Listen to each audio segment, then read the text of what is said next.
You just stand by. Hold on. We have Miss Louise Harrison on the phone with us this morning. Good morning, Miss Louise. Good morning. How are you this morning? Oh, I'm fine. Excellent. Well, what would you like to talk about this morning? I think we've got some music coming to our town. Well, I'd probably like to talk about my little brother. Your little brother. Yeah. He's not so little. He was taller than me. Oh, was he? Yeah, he was 5'11". Wow. That's taller than me. It's kind of tall. It's about my height. Yeah. But he was my little brother, though. Yeah. And you know what his name was? What was that? George Harrison. George Harrison. Sure. Yes. Also known as the Shy Beetle. No, but he wasn't really shy. He was only made shy because he had a strep throat when he came to do the Ed Sullivan Show. That's so true. Yeah, that would make anybody quiet. How do you describe your relationship to the legacy of George and the Beatles when they first came to the United States? Well, that was the first time I met the other three, but it was like getting an extra few brothers, you know. It was fine. But it sort of made me the global mum because, as I've gotten to know Beatle fans all over the world, and I've become the mum of the global family of Beatle people. Yeah. That is interesting. Oh. So this Thursday at 7:30 p.m. we have some lads, Liverpool legends, will be at our local college at the Phillips Community College here in Helena, Arkansas. Can you give the Beatles fan a taste of what they will get Thursday night? Well, if they like the Beatles, do they like the Beatles, your audience? Oh, yes. Okay. Well, it'll be just like seeing the Beatles. In fact, I put together a little intro, which was done on tape and shown before the concert. And I usually tell people, well, it's going to be a really nice evening, and you're going to have a lot of fun, and you can get to sing along with the band and everything. And, it's really a good Beatles show. And so at the intermission, one lady came running out to me, and she said, "You lied." I said, I beg your pardon. She said, "You lied." She said, "I listen to the Beatles every single day, and you're playing Beatles songs." That's wonderful. Well, we're all very excited about this show coming up, and we're glad you were able to talk with us this morning for a minute. And I know that you were here in the United States long before George came over as well. Is that correct? Yes, well, I moved here in the beginning of 1963. Oh.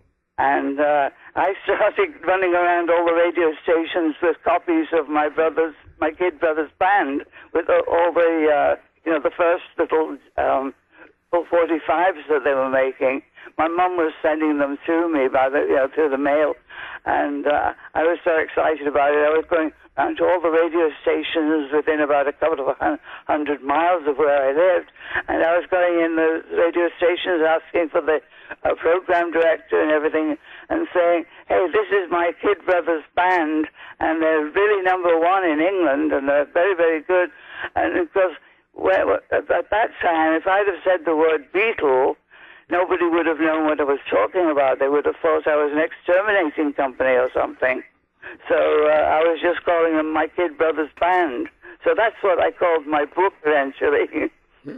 Yeah, when I was doing some research last night, I saw a few interviews where you were talking about my little brother's band and in the book. And this might be an inside joke or a comment to some people, but are you out of the kitchen this morning? Oh, yes, definitely. And to our listeners, that was the response that they would tell Miss Louise was, "What are you doing out of the kitchen?" Back in those days. Yeah, because in those days, women were supposed to shut up and keep quiet and make your husband's dinner, So it was a bit intimidating, but I wasn't intimidated. I just said, I've got my kid brother, and I'm going to make sure he gets to be famous. We're so glad you persevered and fought through all of those comments and things like that, because it might be a different world, you know? You never know. Yeah, they probably never heard of them. Well, I lived through World War II, and I just, when the German bombers came over to bomb Liverpool, we kids would go out in the backyard and shake our fists at the planes, say, you know, you better watch your step around here. We can catch a hold of you. We'll show you what we're doing here. You know? Yeah. We weren't a bit scared. Well, you know, it seems to me that you played a great role in the Beatles becoming famous, because you were in the forefront of them, ripping and running from radio station to radio station. That's what it takes to make this business work. That's true. Well, you see, I spent most of that year, I was getting Cash Box and Billboard magazines and reading up on them. See, I just moved into the United States in March of '63, and I didn't know anything much about America, you know. And I knew Brian Epstein knew even less than I did, because he hadn't even been here. And so I was writing letters to him every week, telling him how the music screen operated over here. And one of the first things I found out with my own experience was that, you know, they don't pay much attention to women, for starters, you know. And I also, you know, they didn't pay much attention to people that they'd never heard of. So I was writing to them, and I said, you know, you need to get them on a really big record label, because nobody listens to anybody that they've never heard of. And so I was telling Brian, you know, you need to get them on Capitol or Columbia or RCA, because you need a record label with a lot of clout in order to get you through the door here, you know. So that's what he did. He managed to get them on Capitol Records finally. And it's all history behind that. Oh, yeah, yeah. But I was determined. You see, when I was a little kid, everybody used to say, oh, she's just like Shirley Temple. She should be in show business. So I grew up thinking, oh, I'm going to be a movie star, you know. So when I got a little brother who had a band, I thought, well, okay, this is my chance to become a star, you know. Of course, they still haven't gotten around to making me a star, but that's okay. Well, you are in your own sense, because without you, the Beatles probably have never been heard of. Well, that's true, yeah. So you're a star within your own rights. That's right. Well, I've enjoyed it, though, you know, very, very much. We saw that we on our morning show, we really like to encourage our young people to pursue education and things like that. And I saw that you have an organization. It was called Drop In instead of Dropping Out for young people. Yeah, that was my environmental organization. I was encouraging people to try to help save the world, you know, by not wasting all our resources. And, you know, the latest thing is they're talking about, you know, miles and miles of garbage in the oceans, you know. So there's an awful lot of mess that we humans have made on this planet. And I've always been encouraging people to try to clean it up a little bit. That's beautiful. That is a great thought, because man has just about destroyed Earth when you really think about it. Yeah. He has. But it's really nice talking with you. And, of course, like I said, you are a star within yourself, because without your help and your input of already being in America, the Beatles probably would just be in England. We probably never heard of them. It's very, very likely. Yes, but, you know, the great thing is with this band that I have now, you have so much fun. You know, when you get in there, because now most of the Beatle fans are, you know, a lot more than 16. Well, you know, the Beatles was a part of a movement.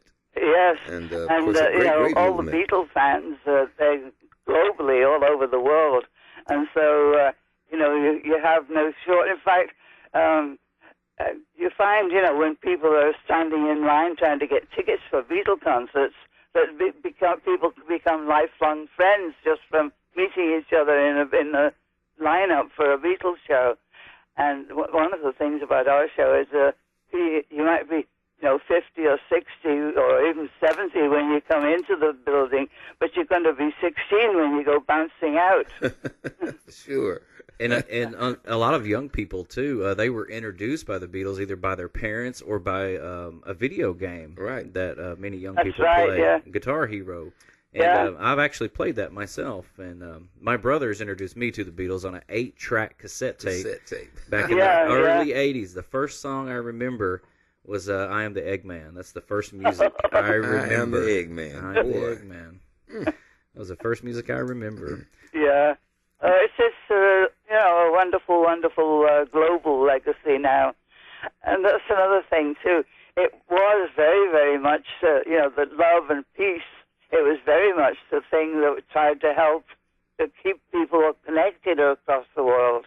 Because wherever the Beatles went, whether it be Asia or Europe or South America, people became Beatle fans.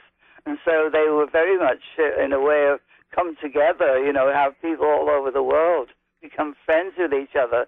And we could do with doing that again. Right. Well, one thing, as I said, they are part of that great movement, the British invasion.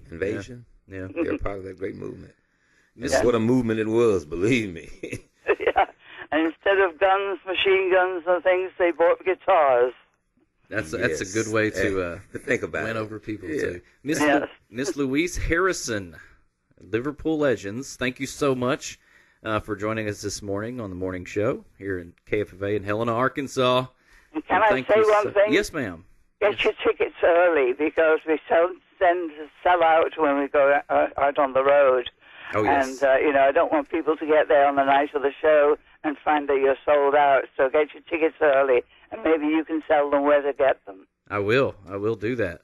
Lily Peter Auditorium, Warfield Concerts. That's right. Go online at warfieldconcerts.com to get your tickets. We've been on the phone with Miss Louise Harrison, and thank you so much for talking with us this morning. Okay, thank you, and my love to all of the Beatles fans out there. Thank you so much. And have a great day. Cheerio.